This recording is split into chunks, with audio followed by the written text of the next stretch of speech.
Hello, hello, welcome again to another edition of the GreenBaje podcast. Filling in for the green half again is Justin. He is wearing the green That's today. about to tell you. Of course, I am Ken, I am the Beige, and this is another edition of your favorite podcast, the Green Beige podcast. And this week it is called But What Do We Really Know? And I'll get to that in a second, but Justin, how's it going, my brother? I have on the green, so that should tell you how everything is going indeed. And I know we have a whole segment on it, so I'm not even going to spoil, but I'm going good. How is it going with you? Yeah, things have been pretty good this weekend. I wrote a play for those of you guys who do not know. Your boy is a bit of a playwright. He writes some plays, and this is the we had a play for the summer with our church. And if you want to know, if you want to see what that play looked like, I have a link that I can share. So holla at your boy. But this week we're looking at but what do we really know? And the reason why this episode is called But What Do We Really Know is that Justin, these sports, these professional activities, they tend to make the pundits look real bad very often. And going into the season, we were hearing that some teams were Super Bowl contenders, some teams were Super Bowl favorites, like the Kansas City Chiefs, the Buffalo Bills, the New York Jets. There are lots of teams that were considered to be, in the upper echelon of things. And then week one happened. Now you see, I'm wearing my Saints jersey because we actually had some good quarterback players. So I'm gonna wear the jersey that the last time we had a good quarterback. But we're not even gonna talk about the Saints in today's episode because Wow. it just had too much that went on this weekend. So just to give you a brief rundown of what went on, everybody's favorite pick for, well, not everybody, but most people who believe that you know this team could make it back to the Super Bowl, the Kansas City Chiefs. Well, they got skin up in the first weekend by the Detroit Lions, who have not won an opening weekend for, I think it was like 6 or 7 years. Yeah, I think it was since 2016, the last one on opening year. There you go. So out the gate, upset number one. And right now, the Las Vegas Raiders sit atop that division. But we'll come to that in a bit. Oh, Yeah, who the about fuck? that. And then when you look at the NFC North, as we briefly mentioned, well, some people expected one team to ascend, one team to descend, and well, that didn't really happen. So we will see. We will talk about what has occurred in some of the games because opening weekend, everybody plays. That means it's 16 games, and if we talk about 16 games, we'll be here for 3 hours. So we're not gonna do that. We're gonna find a way to work our way down through these games, and we are debuting a brand new session for the new season. It's called Weekend Recap. And with the weekend recap, I'm going to provide some headlines. These are not headlines that I found in any papers. I came up with these off the top of my head. So forgive me if they don't sound very good. And if they sound good, well, thank you very much. But in the weekend recap, I'm going to give a headline. And then you will tell me if this headline is cap or no cap. Simple, easy. And then we'll talk about it. So, Justin, the first headline that we have, like I said, is coming out of that Thursday night game. Sorry, we're not talking about the Thursday night game. We're going to talk about the game from last night. And for those of you who are watching this tape delayed, well, today is Tuesday, so that means the Monday Night Football game, which was the Buffalo Bills, they went to play against the New York Jets. And the Jets won the game, even though they lost Aaron Rodgers after 4 offensive snaps. He is done for the year with a torn Achilles. So, Justin, cap or no cap? The Bills are in bigger trouble than the Jets. The Jets lose Aaron Rodgers, but the Bills lose the game. Cap. And I know it's going to sound weird me saying that, but the reality of the situation is the New York Jets are without a quarterback. And the whole reason they traded for Aaron Rodgers in the first place is because of the guy that they are going to turn back to in Zach Wilson. And as soon as you put him in, you saw the issues already. A quick turnover, to the point where Nathaniel Hackett did not trust him. And you heard Joe Buck and Troy Aikman talk about it all game. Everything was at the line of scrimmage because they simply did not trust Zach Wilson to push the ball down his field because of his turnover issues. I mean, it sounds weird to say turnover issues are not then mentioned on the other side of the football because Josh Allen single-handedly wrapped this game for the New York Jets, like wrapped it right up with those three interceptions and a fumble. But the reality is, Ken, if you look back to the last season, Josh Allen had these same struggles against the Jets as well. Like if there's one boogie team that he has, it's the Jets. I know Josh Allen has his problems, especially throwing interceptions in the red zone, particularly fumbling football, as well as the issue I have, Ken, with him is that he's not shown the development that other young quarterbacks have.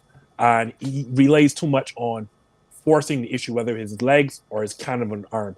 And he's not learned the nuances of the game, like, fooling defenders or fooling, defenses with his body, with his motion, with looking him off. He steers right down and expects to beat you with the arm. But if we really watch that game, Ken, as great as the New York Jets defense was, so too was Buffalo's.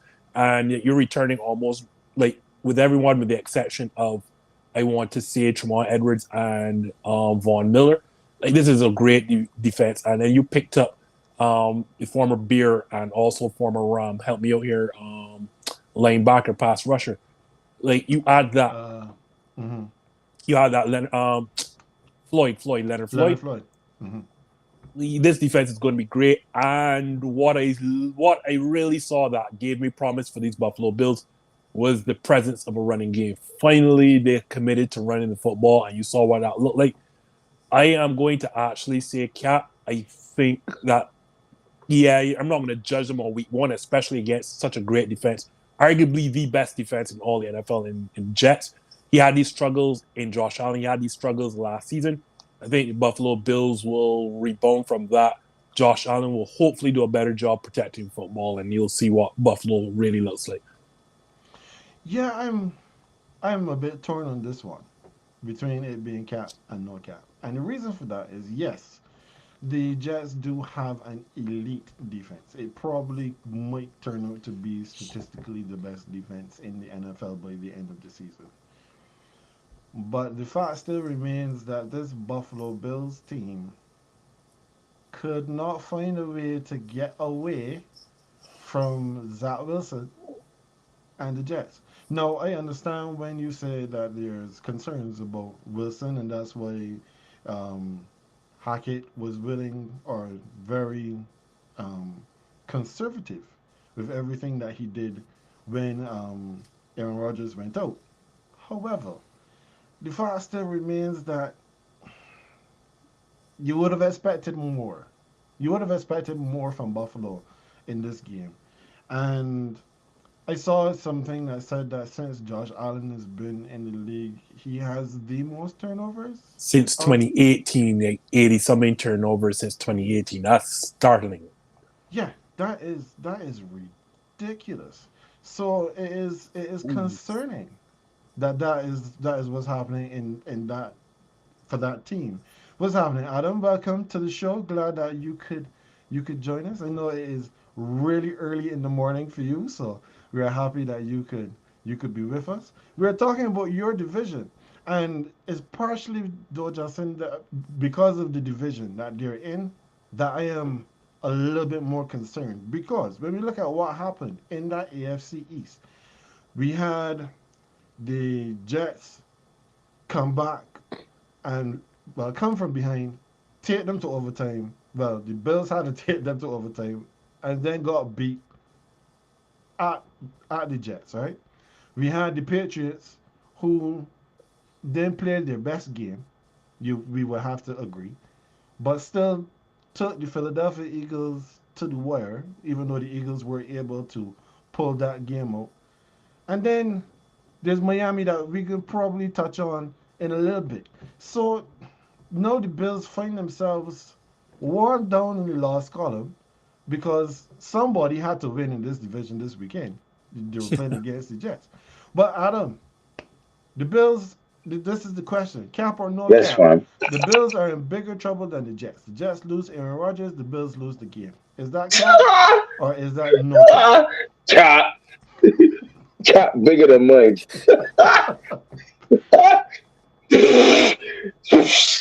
Listen. First of all, thanks for the welcome. Big up to Justin. Dano. I never actually maybe a top salute for actually for making certain show down and relax yourself because this Justin is only one. So big up yourself. Thank you. Thank you, Big Ken, for the invite again. But I just bow a lot to the poorest of the NFL gurus that y'all is. This is where I am the pawn skater in these waters. However, as a big cap, the Jets pop around the whole off season about Aaron Rodgers. Aaron Rodgers. This people even get mad and say Super Bowl here we come and all kind of thing. You know what I mean? And Justin gave us a very good analysis as well as you can as to why. So I ain't necessarily going in that in depth. There's no need to go for me to go in depth as to why that is big cat. Aaron Rodgers is a four-time league MVP, dog. Justin, you know that's your Packers. So like four times I'm MVP. Yeah, a certain radio host just call him a bad man. You know what I'm saying? You can't get. So I'm sorry, Bills. I'm sorry. You could never be in bigger trouble than the Jets. People all over the internet want this number to.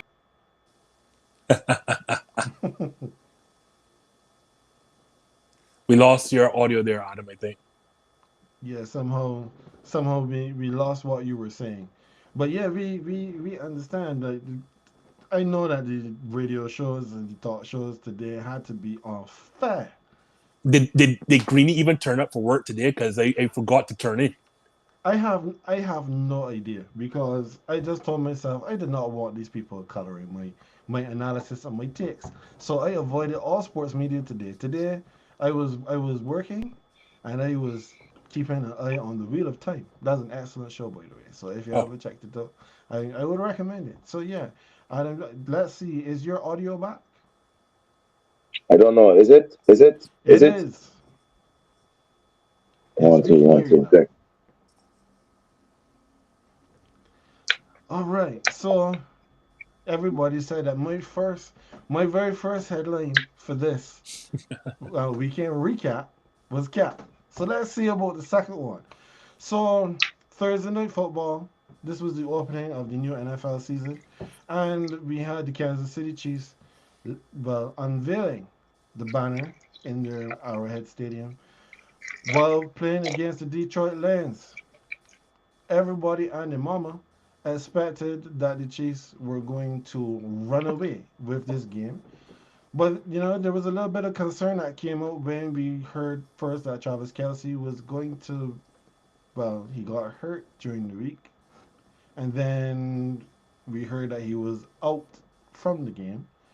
So you would have thought then, well, maybe Kansas City may find itself in a little bit of difficulty, but they still have the other bad man that is Patrick Mahomes, and you would have thought that Mahomes would have been good enough to take them home. However, cap or no cap, Adam, the champs are in trouble. Kansas City exposed in the opener. Cap or no cap? Chop, chop. What? Like, how is first of all, okay, Kelsey being injured is a in the first game is a loss, but thank God it's not projected to be past week two, if inclusive of week two. Um,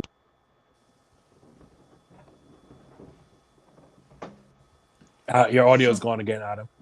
yeah, somehow your audio keeps uh, playing hide and seek with us. And then it came back just now. So, try again. yeah, Let's see what happens. all right, Yeah, all there we right. go. So am I there? Am I there? Mm-hmm. You're there. Am I there? Okay, cool. So yeah, so Travis Kelsey is the best tight end in the game, but he's not their only weapon. And Patrick Mahomes, that's easily my favorite quarterback. Gone again. Yeah, this is really really odd, Adam boy. Your audio is with us. Like we heard you say Patrick Mahomes is your favorite quarterback, and then all of a sudden it disappeared. It's almost So like there needs to be said no more. Like Patrick Mahomes is the best quarterback, and like full stop. It's like, don't need to say anything else here. Like, yeah, well, Adam is working on that. Justin, what do you say? No? Is this cap or no cap? Cap, Ken, sorry to say this, Cap. You're not going to win a game in the NFL with two of your three best players not playing. And for all the talk about Travis Kelsey not playing, I think not having Chris Jones was equally as impactful because, as you know, or people might not know, this is not the same Detroit Lions that we're accustomed being the laughing stock of the NFL. This is a legit team, and the strength of the Detroit Lions, a lot of people may not realize, is that front five, that offensive line. And you did not have any type of pass rush without Chris Jones attacking from the interior. So like you're compromised there, and like you said, like this is where I disagree with Adam. I suspect Travis Kelsey is the only legit option in Kansas City right now. Like when you look for all the hype that they've given Sky Moore and Kadarius Tony especially, those two players were absolutely dreadful. I think they combined for total fantasy value of nothing, like zero zilch, nada capiche. When you put together their fantasy numbers, you thought that Marquez Valdez-Scantling may have more impact in the game, stretching the field, but I don't know why he was not targeted more or implemented more in the game plan. But yeah, if you're missing players of the likes of Travis Kelsey and Chris Jones, you're not going to win too much of those against quality teams like the Detroit Lions. And yes, I'm saying quality teams like the Detroit Lions. You're not gonna beat them. And I picked Detroit to win for the moment that I saw Travis Kelsey not going in the lineup. I look at the moment that they lost, they made sure to get a deal done with Chris Jones, even though it's really just a 1 year incentive laden deal. And they're going to be back as normal. The only issue for me, though, going forward, yes, they were exposed in that this is basically Travis Kelsey and not much more in that offense. They are going to have to go after any waiver wire. Like they have to target another wide receiver. They really do. Sky Moore is not it. They don't care what anybody in Kansas City tells me. There's a reason that the New York Giants, who are depleted, have absolutely no weapons on the outside of Darren Waller, let go of Kadarius Toney. And we all saw it in primetime television on Thursday night. This team needs another piece or two on the offense, but to say that they are not what they are, they are comparable. To say that they're not Super Bowl contenders anymore, that's cap. Like, this team is going to be just fine. So Adam, let's see. Let's see if you're back with us again. So, do you have anything more to add? All right, tell me if you can hear me now. You can hear me now. Okay, Clear and clear. So now I can barely hear you guys, but I did hear Justin tell me he ain't agree that they may really got the weapons. I can't really debate that. That's because you're right. They meant the so-called additional weapons they have and give the men in fantasy nothing from that game at all. You know what I mean? So it really means, and then what makes it, and Ken knows this, we actually had this discussion in the forum that we in, to see what Tyreek Hill doing in Miami is like, oh my, you cannot be a Kansas City fan and think, what the hell did we just, I don't care how much draft value you just get, Tyreek Hill is madness right now. So like to not have that, you might tend to think that the champs in trouble. Like not okay, and yes, okay. Detroit are formidable, are formidable, especially with our defense. But the champs are not in trouble, man. Nah, the champs not in trouble. Not for me. So, Cap. All right, so that's two. I right now I'm all for two on my headlines, but again, similar to what we discussed with the Bills, is kind of how I feel about the Chiefs. It is good that they took this loss early in the season, but this is the first time Patrick Mahomes has lost in week one. And this is the first time he didn't have his number one target in his number one target because it would have been Tyreek Hill for most of the years that was there. I know Travis Kelsey last year. I know he was out. Kadarius Toney had one reception on five targets. Kadarius Toney Kadarius Toney had the worst football game I have ever seen any one individual player ever have, and that goes with five pick Peterman. This to show you how bad it was. Kadarius Toney was in net zero for the game. He had the one reception for 1 yard and one rush for -1. Net zero. He was out there getting a fitness test. He was just running around and serving absolutely no purpose because he would not catch the ball from Patrick Mahomes. His fault for the pick six through his hands and into the end zone. So unless these wide receivers do a lot more, this is going to be a very difficult season for the Kansas City Chiefs because everybody is going to come in with the expectation that we're either going to double or triple team Travis Kelsey because there's nobody else on the outside that we need to be concerned about.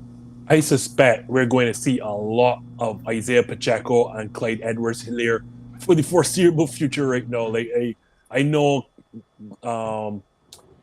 Andy Reid is not huge proponent of the run game, but like the reality of the situation is, as I said, Sky Moore and Kadarius Toney just not it, or unless they're going to get better going forward. And just like the Super Bowl, where we saw a lot more run from Andy Reid, I think that's going to have to be the plan going forward, especially until Travis Kelsey returns. All right. So now we can move on from this one. And this one, Justin, I can go first on this and then I can let you come in second, right? Because we have spoken extensively about this particular guy. I'm not even going to set it up. I'm just going to give you the headline, then I'm going to say what I have to say, and then you can come in. I'm going to keep my thing short. Chargers still. Brandon Staley will keep Chargers from progressing. If I am 0-2, this is 1-2 because this one is definitely not cap. Because Brandon Staley, I don't. If he is not fired at the end of this season with the way how he has started, oh my days! Justin, go ahead. I've told you over and over and over again, and he is the poster child of my biggest concern in this current NFL. And for those who don't know, my biggest issue with the NFL, it is that a lot of these coaches, whether it be head coaches, whether it be assistant coaches, whether it be position coaches, are getting jobs because they're either friends or family of other head coaches. And if you don't think that there's any merit to this, there was a stat I put in our group chat about the time. Like, I think 75% of all coaches in the NFL are related either by blood or by marriage to another coach within the NFL. Now that's thinking. And most of these coaches are white.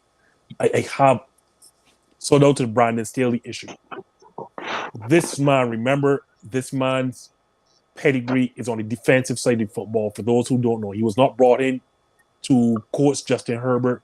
He was brought in because when he was in the Los Angeles Rams, that was a fearsome defensive unit. And I've told y'all over and over again, he was the beneficiary of having Aaron Donald and Jalen Ramsey on his units.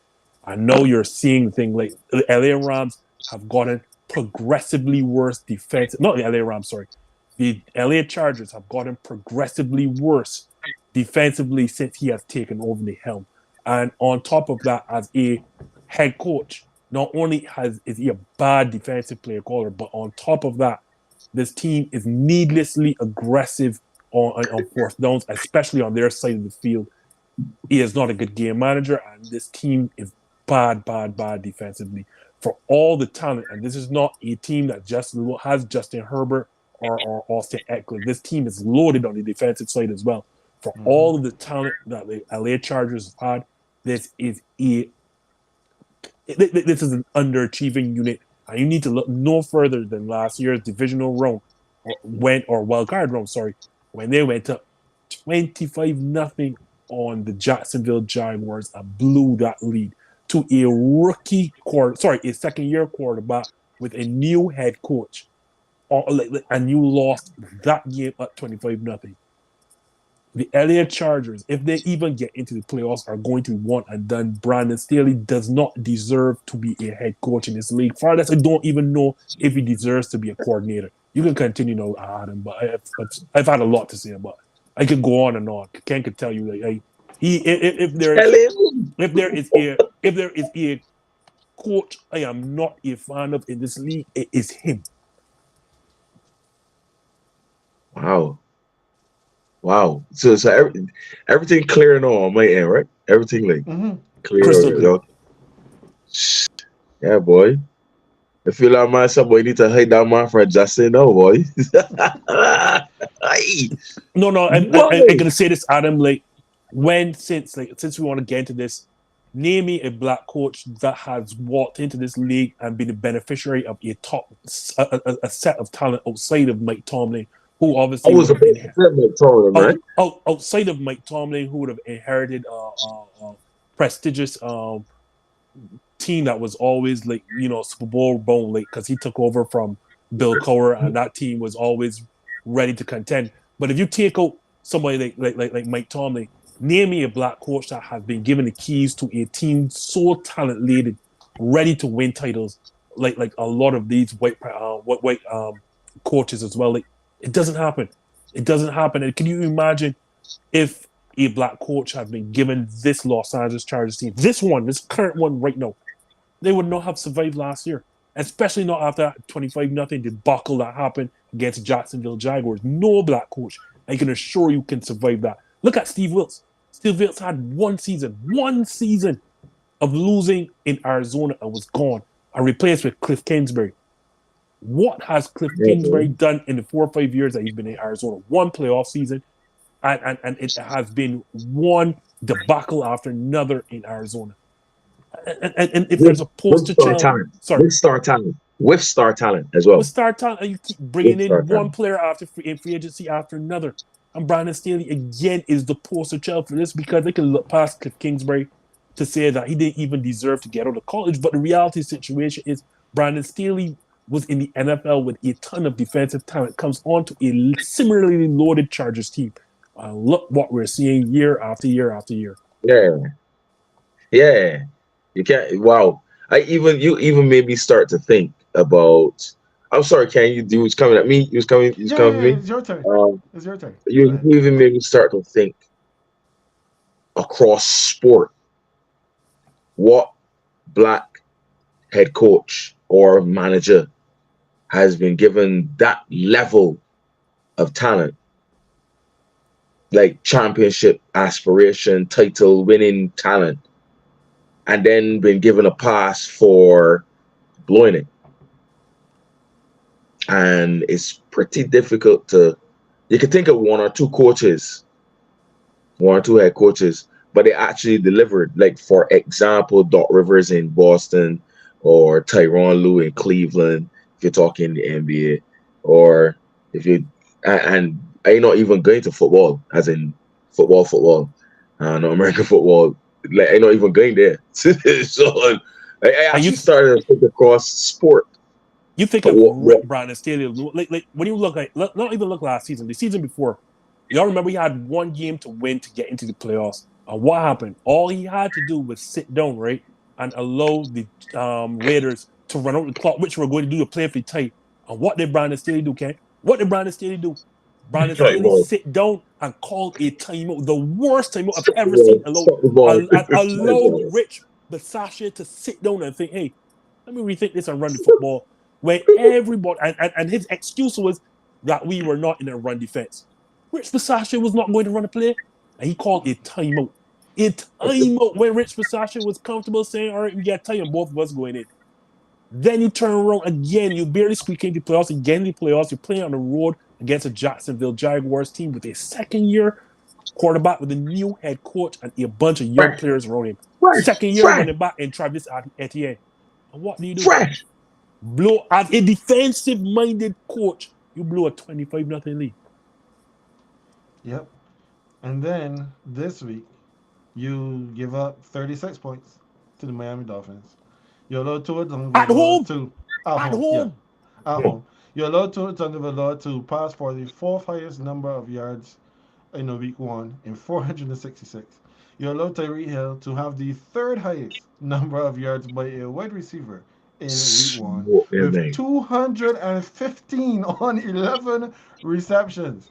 Smoke. Yeah, Tyreek Hill might be the cheat code, but as a defensive mind, you would expect that you can come up with something, if not to stop him, at least to slow him down. And yeah, there is way too much talent on this team that every season we would have said this team could win it all. Every year they fired Anthony Lynn because they thought that he was not good enough to get it done. And Brandon Staley comes and wets the bed every What season. what what is what Every is I'm sorry, single Ken. year. What's the team that you said that you don't trust in the Chargers? Is it Chargers that you see you don't trust? Yeah, I don't trust the Chargers. I can never trust the Chargers. I can hold on, trust Ken. What was Anthony Lynn's race again? You can tell me what Anthony Lynn was with? he was not the same race as Well, Brandon Staley. That much Okay. I will Okay. confirm. well. Point, point, point, point. Super proven because I did tell Ken that was the game of the week. Chargers Dolphins was the game of the week for me. That was the game of the week. Like, however, however, the Dolphins made stops when it counted. One and two, like the men roast you with the same two players pretty much the whole game. the whole game. And like you said, defensive minded coach, you got at least come up with some sort of plan, and you had nothing Nothing. at You all. you left Tyreek Hill the fastest man in the entire league one-on-one for the entire game, One, and you were one, shocked. You didn't put a safety over the top. You didn't bracket him in what they would call a triangle. You did nothing, and then we're one, shocked when the man put 257 yards in you. Like, one on in, one. incompetent. Like Yep. I'm sorry, like to hear Shannon Sharp and not even Stephen A. Like, but hear Shannon Sharp. I can't remember who they were arguing with. When Shannon Sharp said, "Listen, Tyreek Hill right now is the scariest man in the league." I think Stephen A. disagreed and said he didn't want to necessarily disagree with Shannon, but he can't discount Patrick Mahomes. And then, I can't remember who they were talking to, but he was like, "Nah, you get scared, like you gonna consider or no, the scariest man ever, something like that." But people were considering Randy Moss and Jerry Rice and stuff like that.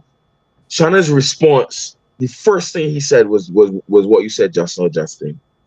Shannon said, "Okay, we could debate ever, but right now in the league, No, you cannot leave Tyreek Hill one on one ever with no. anyone. Tyreek Hill one on one, killing anybody." And the Chargers had the man literally one on one the whole night. The whole night. And if you're going to live with Tyreek Hill getting catches, everything has to be in front of you. Everything Mm-hmm. has to be underneath. Bro, I understand his ability to make stuff after the catch. That's fine. But I have to live with Tyreek Hill underneath me. It cannot be like it can't be a He bunch can of never ball. beat you deep. He can never beat you deep. the first rule against playing somebody fast in any sport. Again, the first rule when you're playing somebody fast in any sport is to keep them in front of you. Keep them in front of you. No matter what. Keep them in front. I play sport and you playing against anybody fast, you keep them in front of you. Don't give them the yards, you can get tear up. And don't let them turn you. They're gone. The Chargers let him man. See, and this is the thing about Tyreek Hill that for those who may not have seen much of his game, you need to be aware of. Tyreek Hill is the one man who has enough speed to catch the ball on one sideline and reverse field all the way over, and nobody can touch him. So yeah, that's the Chargers. The Chargers, until they get a better coach, then this is going to continue to happen. But there are some teams in the NFL that seem to be snake bit. Like, well, the Chargers are snake bit because the coaches don't get the job done. Baltimore snake bit in the running back room because running backs constantly get hurt. And prayers up for J.K. Dobbins, who has torn his ACL and is done again for the year, and Right. possibly this might just be it for his career because nobody's gonna pay any money to a running back now who has not completed any season since he's been in the league. And then one team that just tends to snake bite the other team is our next topic. Justin's Green Bay Packers went into Soldier Field, dominated. I mean, anytime, every time, this is what happens. So here's the headline, fellas. Adam, I'm coming to you first on this one because we gotta let Justin get in and simmer in his euphoria. Green Bay is feeling the love. Packers are still favorites for North Crown. Cap or no cap? No cap, no cap, no cap, and y'all see the jersey I wear. So it's we just normally have quarterback battles for the last how many decades though? Couple decades though. When it comes to Green Bay or anywhere that them blasted money boys used to play. You know what I mean? But right now, Green Bay even saying Aaron who. Like legit, like that. Like I feel like Green Bay saying Aaron who because that love boy is serious. That love boy is serious. That number 10, I can just I can let y'all do all the analytics and statistical breakdowns. I can just say that Green Bay with that love boy at QB is telling them, listen, don't worry, hang up that number 12. Number 10 is here. What about you, Justin? Come, bring it in, bro. Bring it in. Oh, boy. Let me hear it. I'm gonna have to say probably. You know what? I'm gonna give the viewers what you want. I'm gonna give them a no cap. Reality situation is, I still think that it's Detroit's division to lose right now, simply because like what the offense was, or right now is like you have Amon and Brown. Whenever the kid from Alabama serves his suspension, is against suspension, and comes back, like that's another weapon. And I think Jared Goff has, rightfully gotten back to spot. We can talk about a top 12 quarterback in this league. The offensive line is legit. I think picking up Penei Sewell a couple of years ago was as great as a draft pick as ever. This is a legit offense. So like, and this is also a team that swept us last season. So I'm not going to pretend that Detroit does not deserve flowers as the preseason pick to win my division. There's a reason they were put in the Thursday night opener. But for people to write us off and think that we're going to finish last in the division just because Aaron Rodgers is not playing, it's absolutely craziness. And there are two things I'm going to turn to. Last year, Joe Barry is that if we're talking about Brandon Staley as a bad defensive coach, like Joe Barry had to be number 2 right behind him. Because I don't know, right, how you sat down, right, with these players, with the likes of Jerry Alexander, and you have Kenny Clark, and then you bring in somebody like Quay Walker and Rasul Douglas. You have all of this defensive. Sorry, the kid on the outside, not Preston Smith, on the other side. Before we lost him for the season, name is not Rashawn Gary. You have all this defensive talent, and for whatever reason, you thought it was best to play these soft zone shells and play off and not be pressing. And it took the players to come and told us, man, listen to me. There's too much talent for us to be playing so soft and not aggressively. So one, like this team's defense was underrated for too long simply because of the scheme, but not the personnel. And I think you're going to see that. Like you saw it against Chicago, how fast, how we fly around the ball and whatnot. Like that defense I is legit. agree. I agree that your defense is underrated, and It is that's the Bears that you beat. That's the I Bears. in Good. Soldier Field, right? So I know I Ain't can't so put a lot of good. stock in that. But on the other side, right, when everyone was saying, "Oh, you're missing Aaron Rodgers," and no, obviously 2 seasons now without Devontae Adams, and the team is extremely young, actually the youngest, not just on offense, but the youngest across the entire league. And I have to say, but hold on, you know where they're not young? on the offensive line.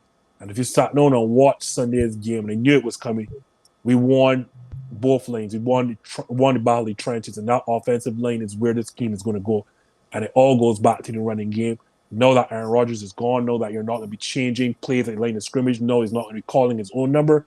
You're going to see what that Matt LaFleur offense, which has come down from his Kyle Shanahan's father, Mike Shanahan, all the way down. You're going to see what that offense is really supposed to be looking like. And it is going to be a lot of zone stretch runs with Aaron Jones, pwned up the middle with A.J. Dillon, and everything past should be coming off of play action, and you saw it. I am now going to tip my cap to the GreenBaje front office, and I have been giving them a lot of flack for years. There is a reason, no, I understand what they mean by culture and what it means about identity. There's a reason why you've seen stellar quarterback play for so long, over 3 decades in GreenBaje. And we have found a way to develop quarterback talent. And it is simply, I was not a fan of the Jordan Love pick simply because I was not a fan of Jordan Love at college.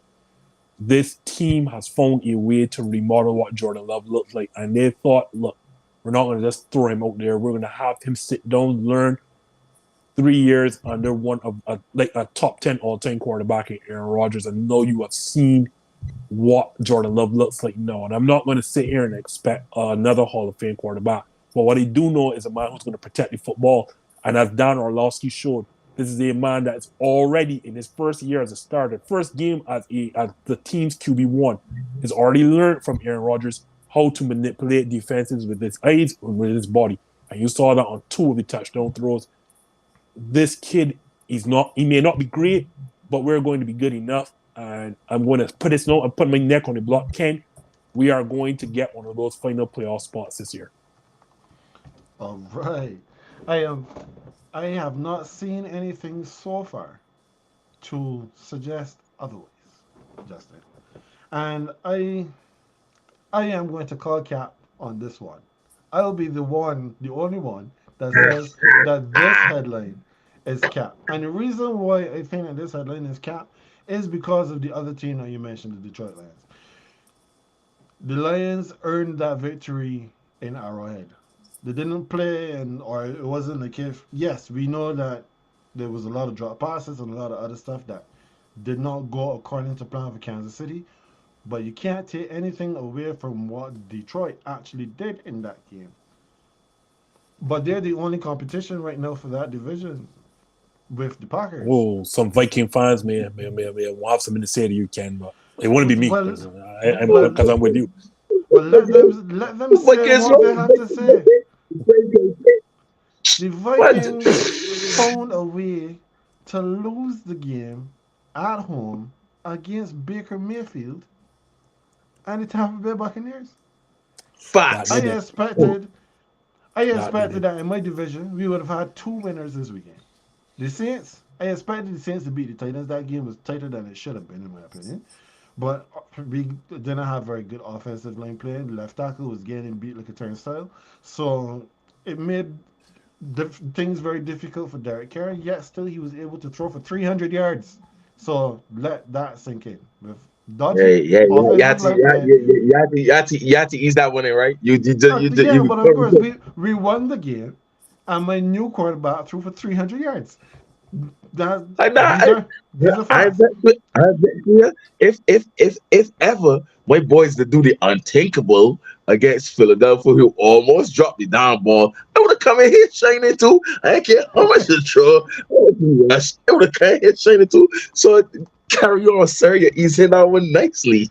Well, yeah, but I expected that we would have won, and I thought, well, somebody had to win between Atlanta and Carolina. I would have taken a draw. I would have taken the tie if it had come, but somebody would most likely have won that game. So I expected 2 winners in my division at the most. What is Tampa Bay doing winning in Minnesota? So I am not very high on Minnesota at all for the rest of the season.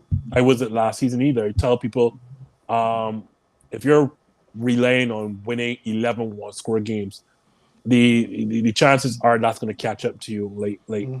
Good teams blow out bad teams. That's what you saw Philadelphia, you saw San Francisco, you saw the eventual chance Kansas City.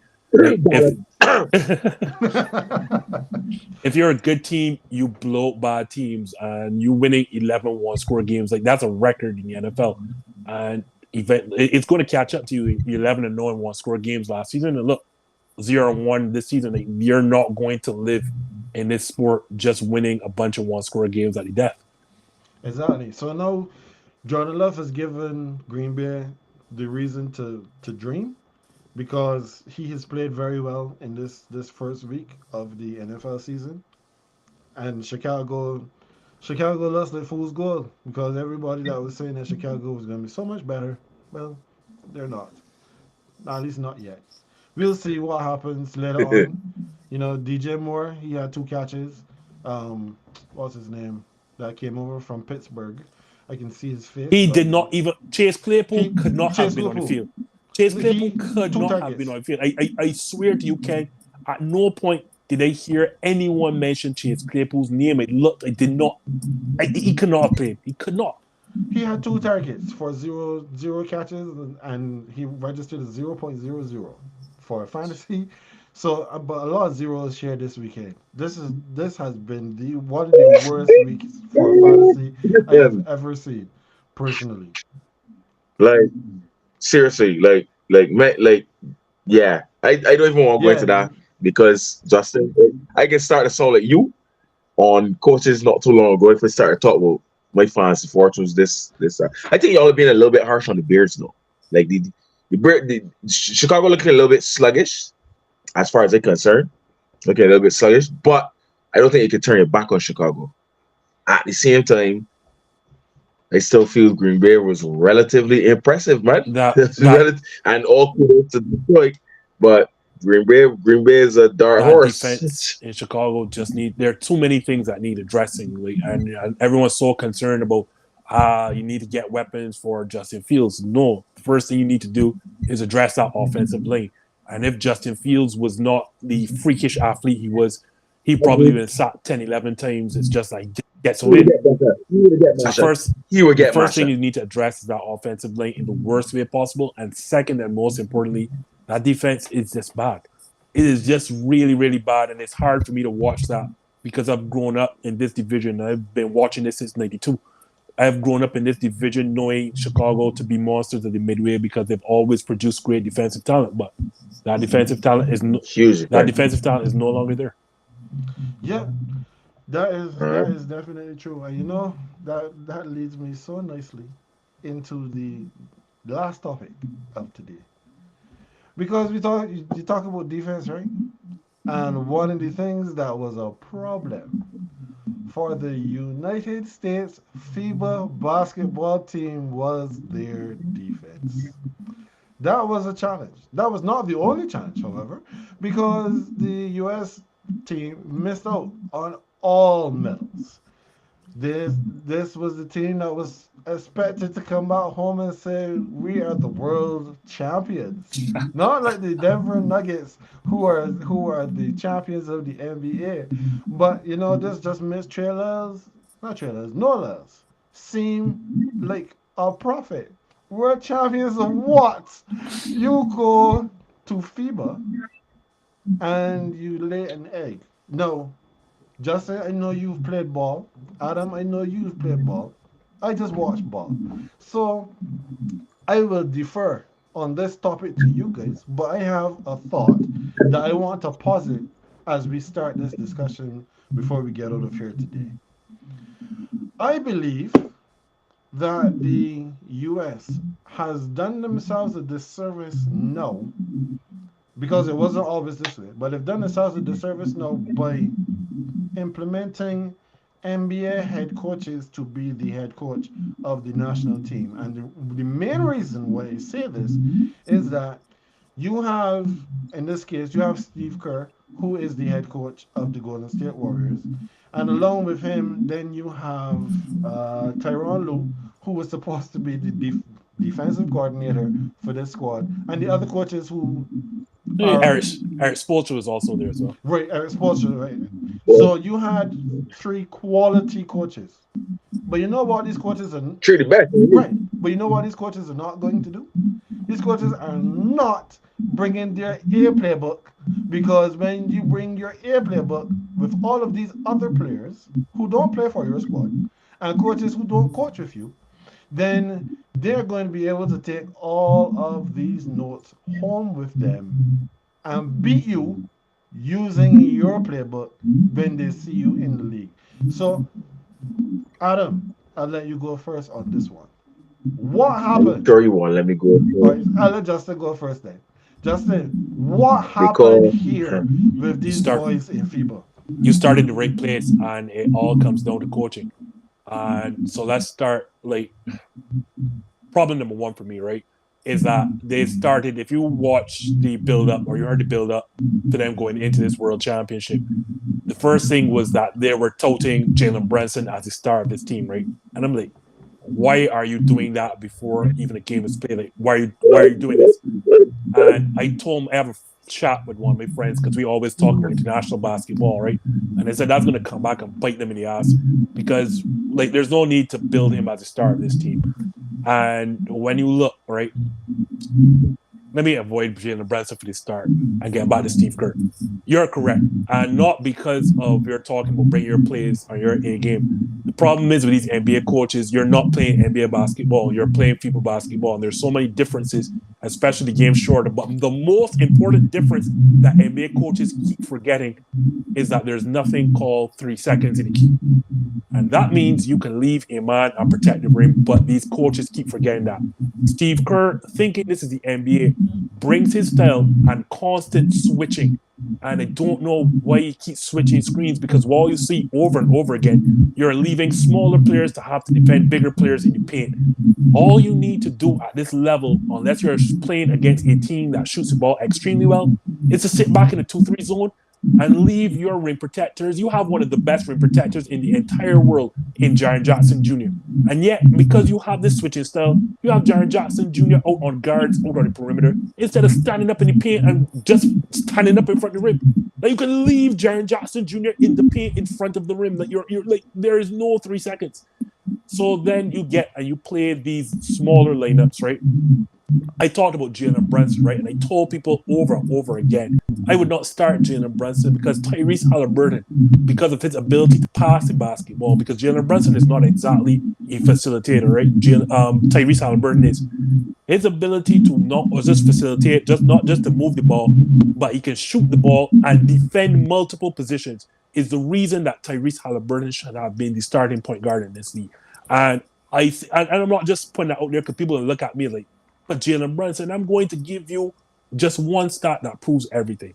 In the last 2 games, the most important games, at the semifinal game and then the bronze medal game, Jalen Brunson was minus 19 in a 1-possession game, was minus 19 against Germany, and then he came back against Canada and was minus 17. Would you like to know what Tyrese Halliburton was in those 2 games? Okay. He was plus 14 and plus 10 in less minutes. Jalen Brunson is not a facilitator and not a great player at this level.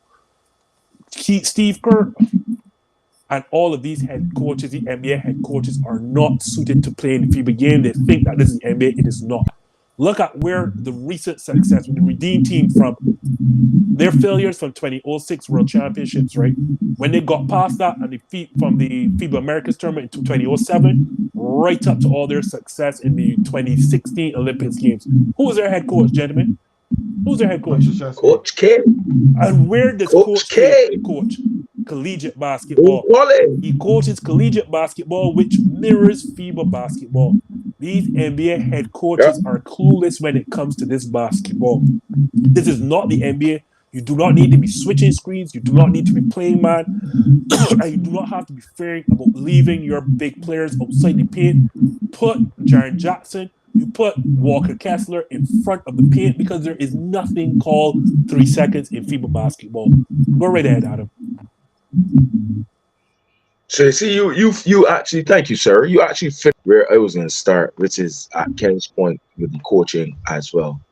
I completely disagree with you. And for all intents and purposes, on the international stage, the US is my team.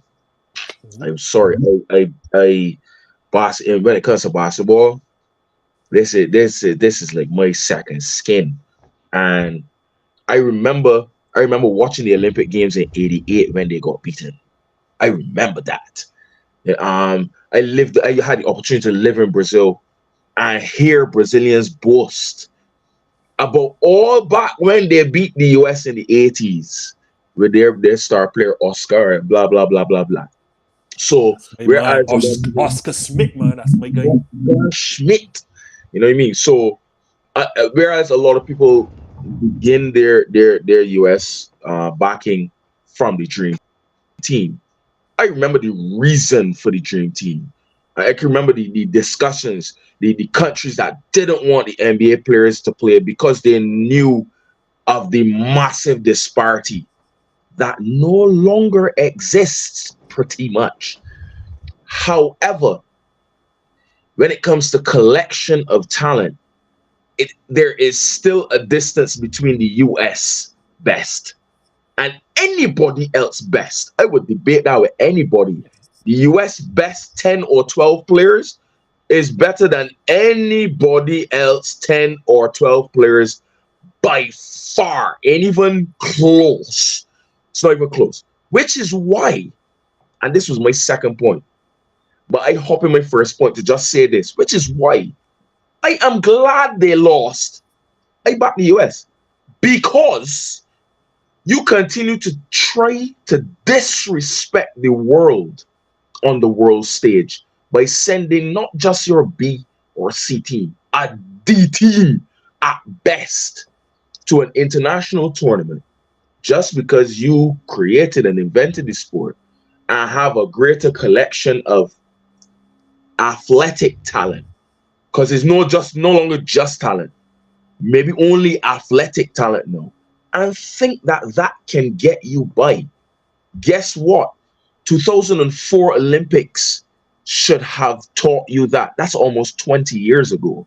2006 World Cup should have taught you that. That's again almost 20 years ago. And then the thing is, And with the 2006 team, that was as talent laden. It was still a talented team because LeBron James, Dwayne Wade, Chris Paul all played in that tournament. Dwight Howard, all those guys played in the 2006. and guess what? It still wasn't their. It still wasn't even their B team at that time. That team. And if you think of them names, you'll be like, why did that team lose? Because of my first point, get reverting the coaching. One, Coach K. The implementation of Coach K was such a brilliant move by USA Basketball, not just because of what they play of the similarities of the college game to the FIBA game, but also because of the structure and nature of the setup that he had, the recruitment of players, the vast camps. The Coach K literally did what Marvel did to actors and tell players, hey, you buy into this team for at least 2 Olympics. Yeah, you buy into this team. When you commit to this is a program. That's what international teams do. That's why these men beat the US, because these men from Canada, Germany, Serbia, all these men. If Serbia didn't even have the Joker, if you think that them man just play together all the time. Once nationals call, the national team calling the best, but US so cocky that nah, the best we ain't going this. Nah, you got to tell the best, hey. I think that's what the likes of LeBron and don't come and tell me. I'm sorry for getting off on a little bit of a rant, no, but I don't care. Like you can't tell me, oh, LeBron coming back. No, LeBron is 197 years old. You can't necessarily depend on LeBron, even though he's still one of the best players on the planet. And should he come back to play in Paris, that makes a significant difference. But he's not going to be the best player on the team. But it's better than what you had. You understand? Because you got to set up this structure again, because you've lost that. You've gone to Steve Kerr, and Ken made a fantastic point of Menningen bring them best player, but because Lou can say it. And Lou not only playing in the same league as me, he playing in the same conference as me. You know what I mean? I can't show off all of that. And gone are the days with Chuck Daly for the Dream Team where he could put together Magic, Bird, Jordan, Chris Mullin, and Malone and them boys, put them to play, and they can just beat the brakes off of everybody. Even if they bring the A team now, the A team still have to be coached. I still have to see the box and one on defense. If you play against somebody like the Joker, I still got to see a high line 3-2. If you play against somebody like Greek Freak, you still have to coach the team. Yep. Which brings me to my next point. Sorry, Justin, you were hopping. No.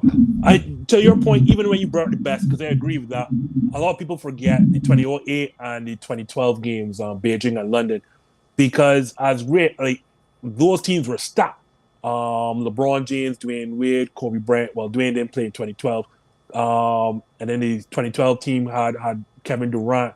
Melo would have been 2008 as well.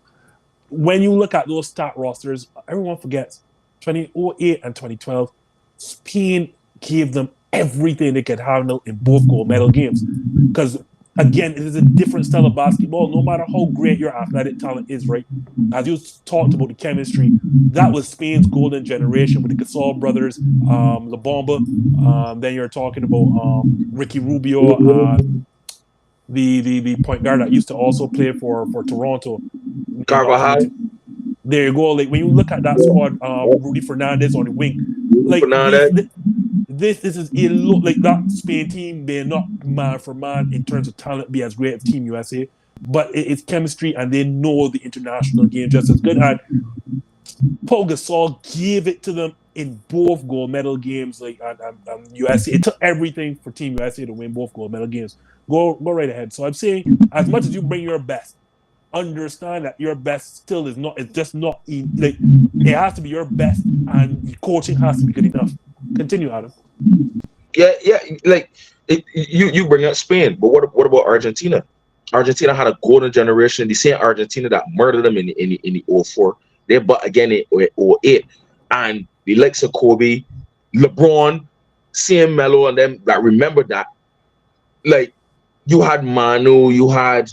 The boy that played Luis Scola that played for Houston, and them boys that was Pampalamin. So the man had to send a message, and that Argentina team still played a fantastic game against that redeemed team. And I like to argue, as much as I am a Jordan 1, Kobe 2, Dream Team is the greatest, blah blah blah blah blah. I like to argue that redeemed team would have given the Dream Team the business. That redeemed team had Dwight on it. A lot of people forget how bad Dwight was. How much of a bad man Dwight was. A lot of people forget how much of a bad man Carmelo was. Which brings me to my next point, which is what you brought up. Listing Jalen Brunson as a star. Even the redeemed team and the Dream Team that had Kobe Bryant, Dwayne Wade, Melo, Dwight, Chris Bosh, Mike, Larry, Magic, Ewing, Malone, and Stockton, they never stated who the star was at the beginning of a tournament. It is the first time I have ever seen a US team not just have the audacity to put out a D side, but then state that Jalen Brunson is.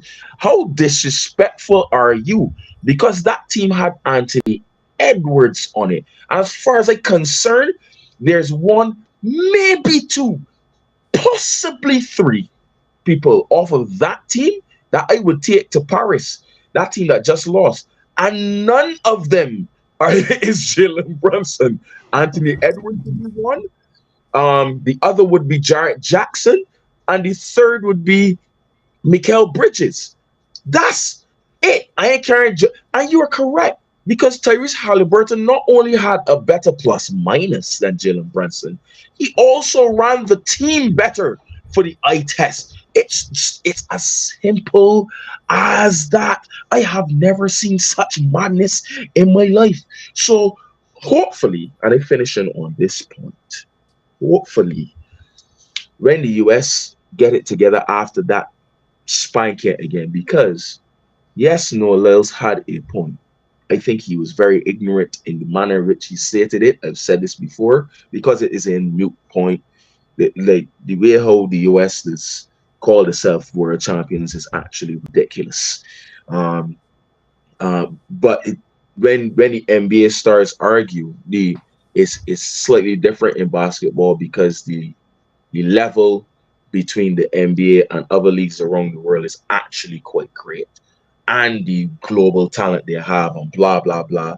But you're not world champions. World champions right now is Germany, even though the Olympic champion is regarded in greater stead than the world champion. The US got work to do with regard to all them points we just stated. So even if they bring their best 10 or 12, which should include no less than, and I can call LeBron like fifth. Steph has to go. AD has to go, so get he fit. Jason Tatum has to go. I would consider a Jalen Brown, but maybe. I would actually call Paul George because you need two-way players. You know what I mean? You have to take, and obviously you take LeBron. You have to take Damian Lillard. You gotta take men that when teams look at that roster now, the whole US fear factor. I don't care how close the games are now, how close the talent is now. When teams look at our roster, ooh, Damian Lillard, Steph Curry, LeBron, Jason Tatum, KD, and AD, nobody ain't taking W. And sadly, if you continue to take the teams, everybody will be like, we can run at these. So to that point there, Adam, the rumor is not only LeBron James has supposedly committed to the 2024 games, but he has recruited or he's in conversations with Kevin Durant, Steph Curry, Anthony Davis, Devin Booker, Jason Tatum to come along with him as well as Damian Lillard. And I know I know what this is all about because I know LeBron James is not going to go there by himself. He's going to bring an army because there's no way that LeBron James is ever going to go to lose another Olympic medal ever again. But that's another conversation for another time. Correct. I actually didn't bring up one of my points, and I'll just ease it in here if I may. In that you have the US need to put in place that transitionary or transitory structure where, all right, this will be obviously LeBron's last Olympics, but then the transition talent can't decide, okay, we just get into the Olympics and then we done. Then you could select anybody else. Nah, that's why teams beating you, because the best in their countries go all the time. So just know that again, the coach K and his sister, like, know that, hey, you in this for at least 3-4 years, and then you could say, all right, I'm gonna step back, I can retire, because you have a replacement. That Rudy Gay brought up a very, very good point, which is why you have to bring back the trials, because people want to be there. Yeah, I think that is a very solid conversation that we've had with regards to FIBA. Like I said, you guys, I know that you most certainly watch more of the FIBA than I did because the first game would have been in the sleeping hours for me.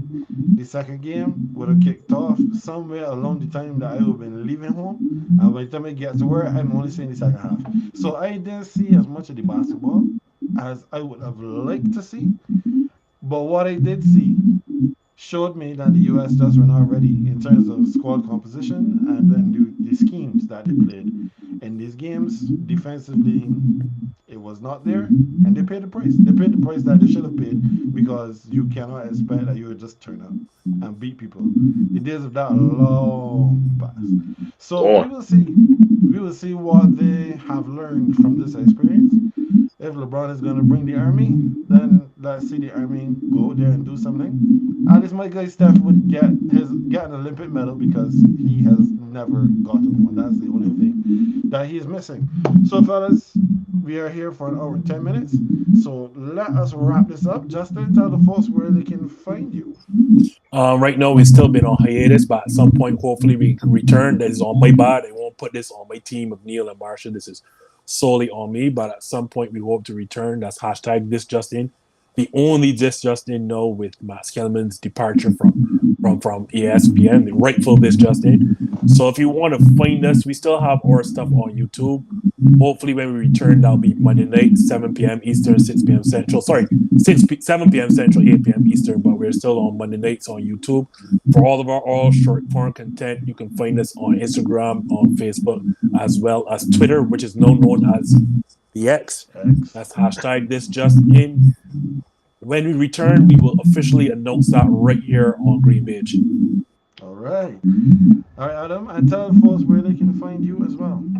And speaking about announcements, you should have something coming from me very, very soon. It is long, long overdue, and it's going to be called Man On.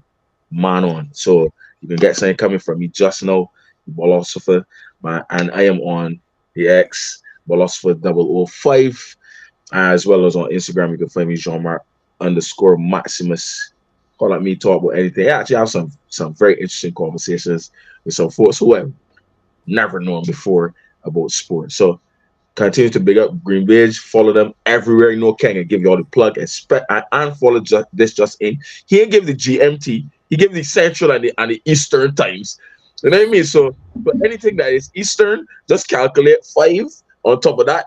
If you're on my side of the pond, and make sure you catch up on just in too. Big up, guys. Yeah, and as always, we thank you, gentlemen, for being here with us as well. This has been a blast. GreenBaje every Tuesday. We are here from well. Let me do the math as I run it back. So it is 8 p.m. Eastern, 7 p.m. Central, 6 p.m. Mountain, 5 p.m. in the Pacific, and if you're over there by Adam, then it is 1 a.m. So if you are late or if you are early, then you can find us. You can always find us as well. We are live on YouTube, we are live on Facebook, we are actually live on X as well. But if you are making comments on X, well, we don't see them. So you need to be on either Facebook or on YouTube so that we can see your comments, we can put them up, we can respond to your questions as they come in. Quick announcement, Primetime Pick'em is returning this week. Everybody should be happy that you had a week off because I know that we would have all gotten games wrong this week. So this weekend, when we head into week 2, we're looking at those games. It starts with the Vikings and the Eagles, and then it is the Saints and the Panthers, the Dolphins and the Patriots, because we actually have 2 games on Monday, which is Saints and the Panthers and the Browns and the Steelers. So Primetime Pick'em is back. AJ and I have been in discussions. We are actually going to have some prizes, so you don't want to miss a week. Make sure that you get your picks in because we're not looking at percentages, we're looking at final tallies. So whoever has the most right picks, you get something. That something is to be announced later. So at this point, this is where we're going to end this week's episode. Again, thank you very much, Adam. Thank you very much, Justin, for filling in again for AJ. So today, Justin was the green, wrong hand. Justin is the green. I am Ken, I am the beige, and we will see you next time.